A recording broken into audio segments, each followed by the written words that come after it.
എത്തേണ്ടടുത്ത് ഞാൻ എത്തി. നമസ്കാരം.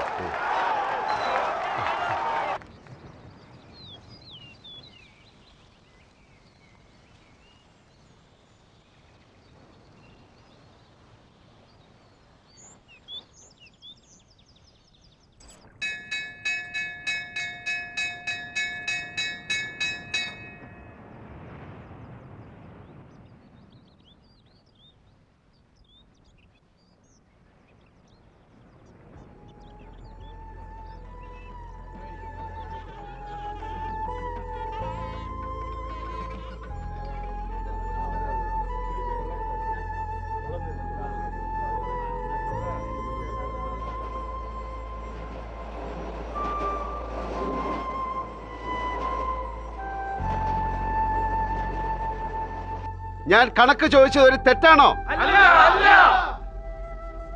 എന്നെ അവരുടെ കക്ഷിയിൽ നിന്ന് പുറത്താക്കാൻ കഴിയും, എന്നാൽ നിങ്ങളുടെ ഹൃദയത്തിൽ നിന്ന് കഴിയുമോ?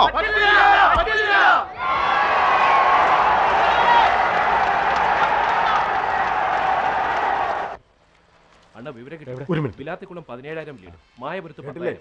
മറ്റുള്ളിടത്തൊക്കെ റിസൾട്ട് വരുന്നേ ഉള്ളൂ. വിവരം തരാം. രാമസ്വാമി ലൈനിലുണ്ട്. 27,000. അത് ബ്ലാത്തിക്കുളം.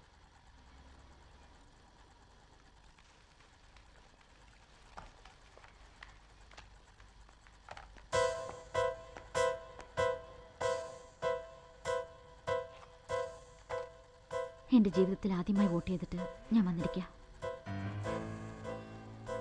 എനിക്ക് വന്ന ദേഷ്യത്തിന് ഇങ്ങോട്ടെങ്കിലും ഇറങ്ങിപ്പോയേനെ, ഇല്ലെങ്കിൽ ചത്തേനെ. എന്നിട്ട് ഞാൻ വോട്ട് ചെയ്തു. നിങ്ങൾ എന്തുകൊണ്ട് ക്ഷേത്രത്തിൽ വന്നില്ലെന്ന് എനിക്കറിയാം.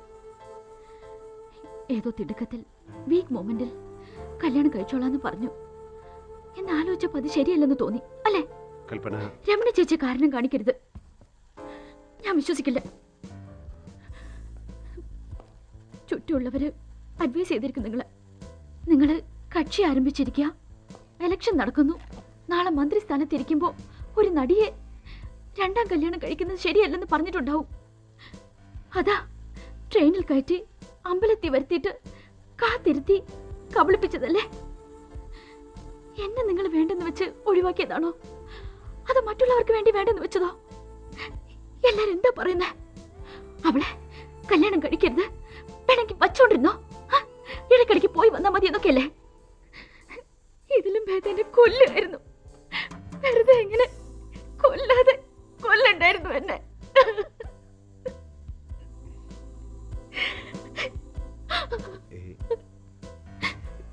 തൊടണോ?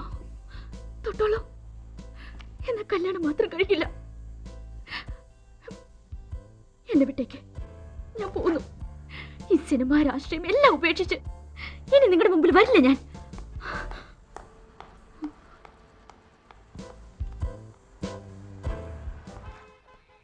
അഴുതുപുരണ്ടാലും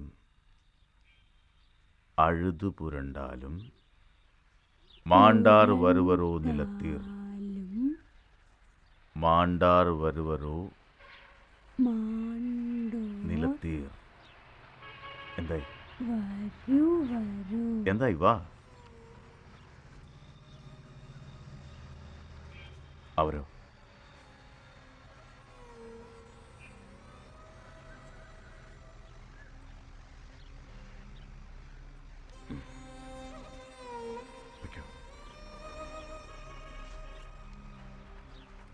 ആ വേണ്ടാം വേണ്ടാം. നമ്മൾ 62 സ്ഥലത്ത് ലീഡിങ്, അവർ 158. 4 സ്ഥലത്ത് ബ്രേക്കൗട്ടിങ്. നമുക്കും അതുവഴിയേ. അങ്ങനെ ഹൃദയത്തിൽ നിന്നൊരു ഭാരം ഇറങ്ങിയത് പോലെ മണിമേഖലയെ കാണുമ്പോൾ അഭിമാനമാണ്, എന്നെ കാണുമ്പോൾ മോഹവും. നാം പോമളവും അത് ആനന്ദം വെച്ചോട്ടെ. ആ മുൾക്കിരീടം, ഞാൻ എതിർകക്ഷി. എന്നാലും ആനന്ദിനെ വിടില്ല അല്ലേ? ഇനി ചോദ്യം ചോദിക്കേണ്ടത് ഞാൻ, മറുപടി പറയേണ്ടതാ നടൻ ആനന്ദൻ. ആ, എമക്കൻ നன்று ഇട്ടുണ്ടുകിറും ഇട്ടുണ്ടുകിറും. I ആനന്ദൻ എന്ന ഞാൻ do solemnly affirm that I will bear true faith and allegiance to the Constitution of India as by law established, നിയമപ്രകാരം രൂപീകരിക്കപ്പെട്ട ഇന്ത്യൻ ഭരണകൂടത്തിന് യഥാർത്ഥമായ ഒരു വിശ്വാസിയായിരിക്കുമെന്ന് ഉറപ്പു തരുന്നു. that I will uphold the sovereignty and integrity of India, India മഹാരാജ്യത്തിന്റെ ഭരണത്തെയും അവകാശങ്ങളെയും ഐക്യദാർഢ്യത്തോടെ നിലനിർത്തുമെന്നും that I will faithfully and consciously discharge my duties as Chief Minister of the State of Tamil Nadu,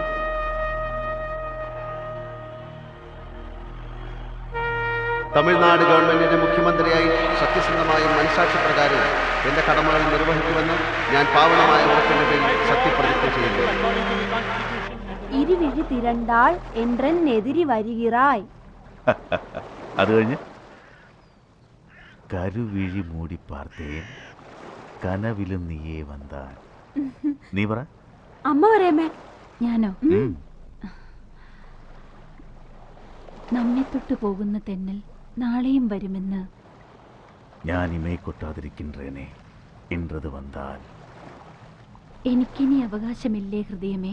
ആ ഇനി ഞാൻ പറയാം. ആ. ഉനക്കന നമസ്കാരം സർ. ഉം. ഗുപ്ത കമ്മീഷൻ റിപ്പോർട്ട് കിട്ടിയിട്ടുണ്ട്. ഇത് മതി മന്ത്രിസഭയെ ഡിസ്മിസ് ചെയ്യിക്കാൻ. ഒരു കോളിളക്കം തന്നെ ഉണ്ടാക്കാം.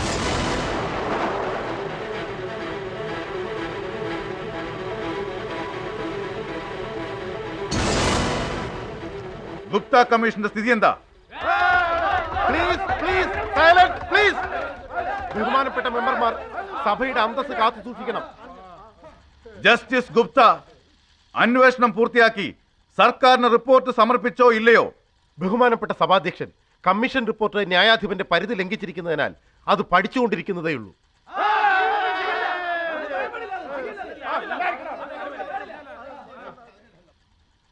ഗുപ്ത റിപ്പോർട്ട് മുഖ്യമന്ത്രി വായിക്കുന്നു, മന്ത്രി വായിക്കുന്നു, അതോ ഞാൻ വായിക്കണോ? ബഹുമാനപ്പെട്ട സ്പീക്കർ അവർകളെ, സർക്കാരിന്റെ രഹസ്യങ്ങൾ, അതും പരിഗണനയിലിരിക്കുന്ന റിപ്പോർട്ട് അപഹരിച്ച് സഭയിൽ പ്രദർശിപ്പിക്കുന്നത് സംസ്കാരത്തിന് യോജിച്ചതല്ല. അതുമാത്രമല്ല, അത് അക്രമ പ്രവർത്തനവുമാണ്. കുറ്റവാളികളെ സംരക്ഷിക്കുന്ന സർക്കാരിന്റെ മുഖം മൂടി പൊളിച്ചു മാറ്റുന്നത് അക്രമമാണെങ്കിൽ അത് ഞങ്ങൾ വീണ്ടും വീണ്ടും ആവർത്തിക്കും.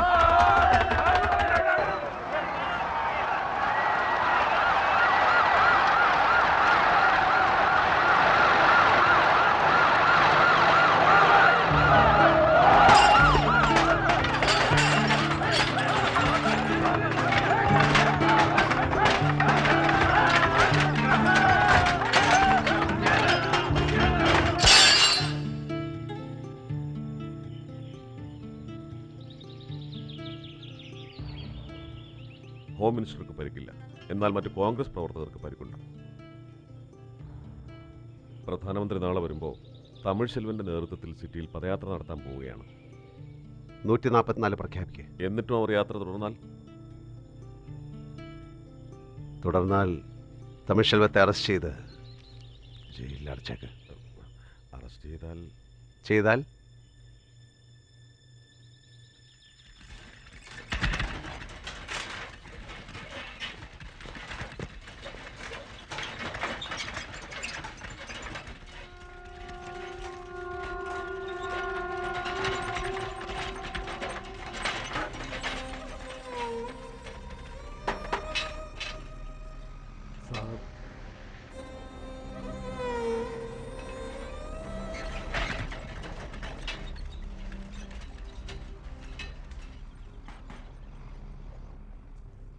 സർ, വരൂ. ഒരുപാട് സ്ഥലങ്ങളിൽ കലാപം ഉണ്ടാവുമെന്ന് ഞാൻ പ്രതീക്ഷിച്ചിരുന്നു. മൊത്തത്തിൽ നോക്കിയാൽ നിങ്ങളാണ് ഇന്ന് വിജയിച്ചിരിക്കുന്നത്. ഇതാണോ എൻ്റെ വിജയമെന്ന് പറയുന്നത്? പഴയ കൂട്ടുകാരനെ പിടിച്ച് ജയിലിലടച്ചത്? ഞാൻ പറഞ്ഞത് അതല്ല. വല്ലതും കഴിച്ചോ? ഇല്ല. വരൂ. വേണ്ട സർ. വരൂ.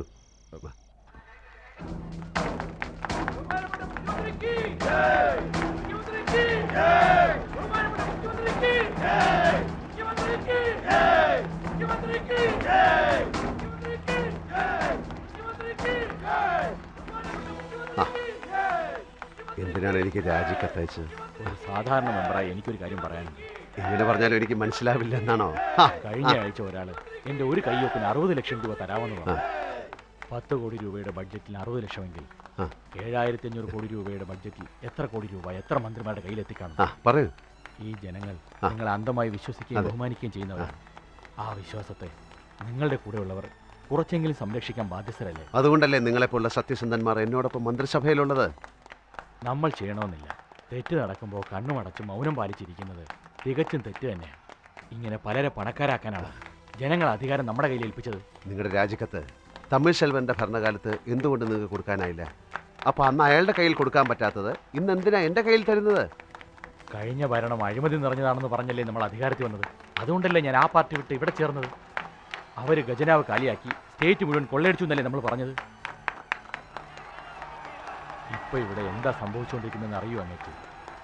അന്ന് നടന്നതിൻ്റെ 10 മടങ്ങാണ് ഇപ്പോൾ നടക്കുന്നത്. ഈ 10 മടങ്ങെന്ന് പറഞ്ഞത് നിങ്ങളെ മാത്രം ഉദ്ദേശിച്ചോ അതും എന്നെ ഉദ്ദേശിച്ചോ? അല്ല, അത് പിന്നെ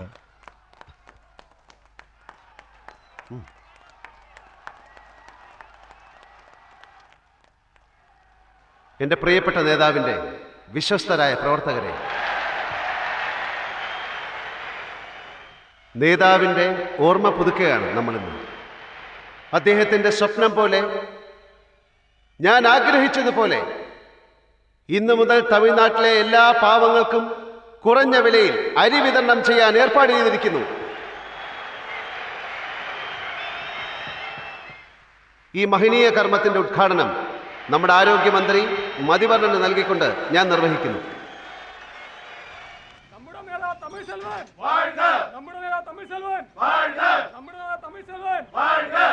നമസ്കാരം കവിഞ്ഞത്. തമിഴ് സെൽവൻ, തമിഴ് സെൽവൻ, തമിഴ് സെൽവൻ, തമിഴ് സെൽവൻ.